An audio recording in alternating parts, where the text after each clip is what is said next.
விஜயின் சிறந்த 5 படங்கள். இந்த படங்கள் விஜய் அண்ணாவுடைய புகழ், வசூல் வெற்றி மற்றும் ரசிகர்களின் வரவேற்பின் அடிப்படையில் சொல்லப்படுகிறது. எந்த படமும் இன்னொரு படத்துக்கு சலைச்சது இல்லை. துப்பாக்கி 2012இல் யார் முருகதாஸ் இயக்கத்தில் இந்த ஆக்ஷன் த்ரில்லர் படம் மிகப்பெரிய வெற்றியை பெற்றது.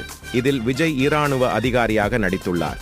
அடுத்து மெர்சல் 2017 அட்லி இயக்கத்தில் விஜய் 3 வேடங்களில் நடித்திருக்கும் இந்த ஆக்ஷன் டிராமா அதிரி புதிரி பிளாக் பஸ்டர் வெற்றியை பெற்றது. மாஸ்டர் படம் 2021 லோகேஷ் கனகராஜ் இயக்கத்தில் விஜய் மற்றும் விஜய் சேதுபதி மோதும் கதை மாபெரும் வசூல் சாதனை படைத்தது. கில்லி 2004 தரணி இயக்கத்தில் வெளிவந்த படம் இது விஜயின் ஆரம்பகால மாபெரும் வெற்றி படமாகும். மேலும் தமிழ் சினிமாவில் அவரை முன்னணி நடிகராக நிலைநிறுத்தியது. துப்பாக்கின்னு ஒரு மாபெரும் வெற்றி படத்துக்கு அப்புறம் 2014 மீண்டும் AR